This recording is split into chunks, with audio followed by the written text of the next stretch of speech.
Runs right through this neck of the woods as we are just down Interstate 5 from SoFi Stadium in Los Angeles, where Super Bowl 61 will be played on Valentine's Day next year, February 14th, 2027. Let's go back to the Super Bowl last night. You know, Drake May was feeling the pressure.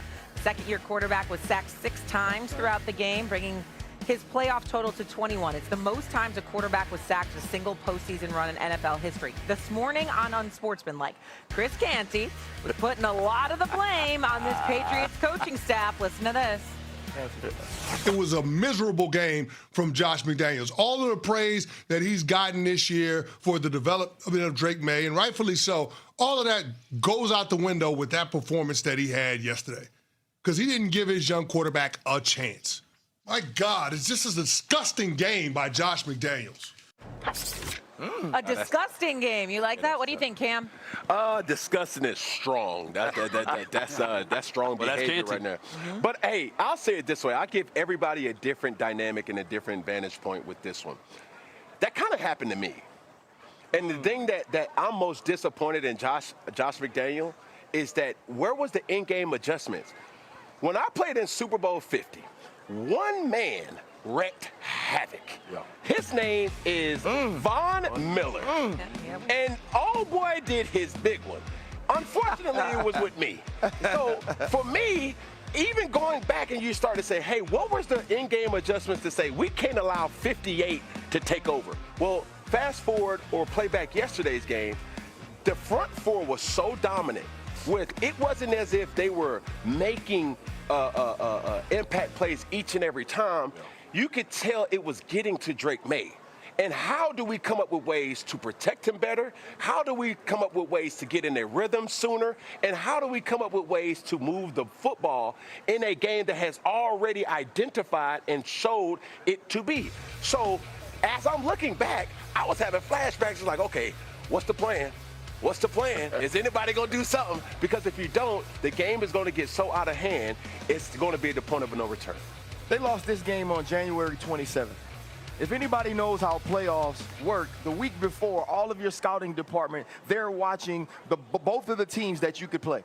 And then by January 27th, your game plan is initially in, because you're going to try to plan, and you know this, you're going to try to plan as much as you can while you're at home so you don't have to do that on the road. This game was over. They had no idea how they were going to help Will Campbell. They had no idea how they were going to protect Drake May. They had no idea how they were going to take shots and get chunk plays. And here is what Marcus said that I agree with. Where was the aggression? It was clear by the end of the second quarter, you are not better than this team. Why aren't we trying to go for it on fourth down when we're on third down, have plays where we can get another shot on fourth? Why aren't we going for 2 when we can make it 11 points instead of having it at 12 points, which would be the same as having it as 13 points? Why didn't you say to yourself, we ain't better than them? We don't know if we're ever going to get back here. Let's empty everything we got in the gun. They didn't do that. They didn't prepare in a way where they could make adjustments. And when they got in the game, they got scared. They got tight. And when you do, it's like the tight end commercial. What it said? Loosen your tight end. Loosen your tight end. I like that. They needed to loosen their tight end. Hey, that was funny. Listen, man, there's a level of arrogance that I was disappointed with the New England Patriots last night. You knew Will Campbell was a liability. And I hate to pile on Will Campbell, our LSU brethren. But you knew from your previous 3 games that you're going into a very similar situation of these defenses that you face, and you leave a rookie on the island that's already struggling. You leave a left guard on the island that's already struggling. And if you look at this game, the correlation was absolutely there. The guard got beat on a pass rush, and Will Campbell was getting beat, and the pressures that were being caused. Sometimes, as a coach, right, you got to drop your ego a little bit and say, this plan that I formulated is not going to be successful for us. And you have to have something else you can go to. I've always wondered in games like this, why don't you speed up the tempo at some point? Why don't you try to find plays? Where's the screen game? Where are the things for Drake May to get his legs going? And I know you're afraid. The 6 offensive linemen. Yeah, just anything. But that's what I was saying earlier in the show, RC. It's like, bro, you ain't got no games after this. Regardless of if you win or lose, right? You ain't saving no play for next week, and we gonna hold this one. Or you not telling Drake May, hey man, don't try to go out. Man, go out and try to make every play sound good. you can make. You heard last night Collinsworth kind of said that too about speeding up the game, but it was in the fourth quarter. It was like it had already been almost out of reach. Well, you brought up Chris Collinsworth, and I think that it was very telling what was coming out of his mouth. He was bringing up the fact that New England appeared to be conceding in the second quarter. In the second quarter. And so, again, when we speak about a team that knows it's inferior, we have to understand that even though it's not a rarity to feel for a team to feel that way in the National Football League, it's a rarity for the average viewer to see it that early. It's a rarity for us to look at it and be like this, you don't believe. You don't think you got it. You know you're inferior to this team. Usually that's something walking into a game of this magnitude that galvanizes a team and uplifts them and say, we ain't got nothing to lose. Let's go for it. Y'all all picking them. Fine, let's get it on. Stephen A., this bothering Cam. What's up, Cam? What's up? Go ahead. When I say fool's gold, and everybody get to saying certain things, oh, you hating, you bitter, you this, you that, but it was inevitable. When you start to see that you're beating everybody they're not at their best. You're finding ways to scratch and claw to win.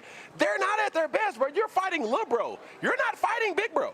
Matter of fact, you're fighting the third cousin. You're not fighting the head honcho. As you start to identify in that game, as things was transpiring, the Seattle Seahawks was imposing their will and throwing their weight around to say, they're not locked in. This can't be the Super Bowl matchup that we was hearing so much about.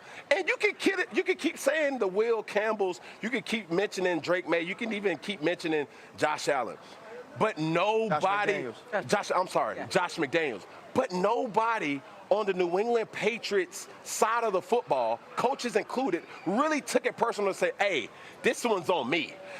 Where a game where a guy like Stephon Diggs was set up for you like to take over. Nobody took over. But Cam, like at some point, you can't take over. You ain't got any different games that you even take. The other big point, design runs by the New England Patriots. 54% of them, Seattle hit them behind the line of scrimmage. 54% of the time. You got nothing. They basically snatched their heart away. I have nothing. You know what else? You know what else though? When you look at the offensive game plan, where was Travion Henderson?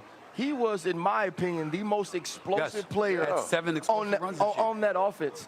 We saw late in the game the toss to the outside, and we were like, okay, why haven't we seen that more? Where are some of the screens to get the football to him in space? Kyle Williams, the young rookie, the way that he can make explosive plays in the pass game. Why didn't they try to exhaust everything that was at their disposal to create something? That's what's frustrating to me. Because the reality is, we've seen games where the better team didn't win. Yes. Of course. Like we've witnessed that all season long. Like this particular game, and that's why I love football, because the variables matter.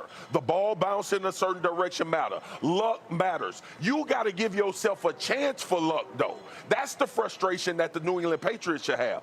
Look, we can't protect them. Hey, man, run a go route, I'm going to throw it up, see if you can win a 50-50 ball. They did it one time and scored a touchdown with it. Those are the things we're talking about. It's not, look, schematically, X's and O's, man for man, getting beat.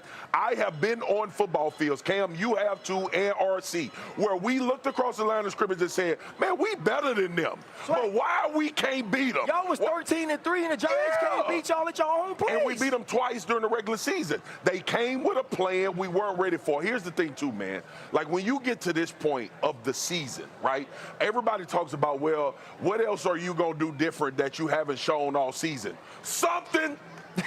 Something. The New England Patriots ran the same offense we've seen them run since the end of the season against the best defense in the league in the Super Bowl. And by the way, when that kind of stuff has plagued them in past Super Bowl losses, you had a coach and an offensive coordinator that was a part of the team when it happened, which means that residue of those feelings should have hit you, should have overwhelmed you, where you could have prevented yourself from having it replicated yet again. I mean, they held them how many field goals in the first half? It was never really out of reach until we got to the third, fourth quarter, and they had that pick six.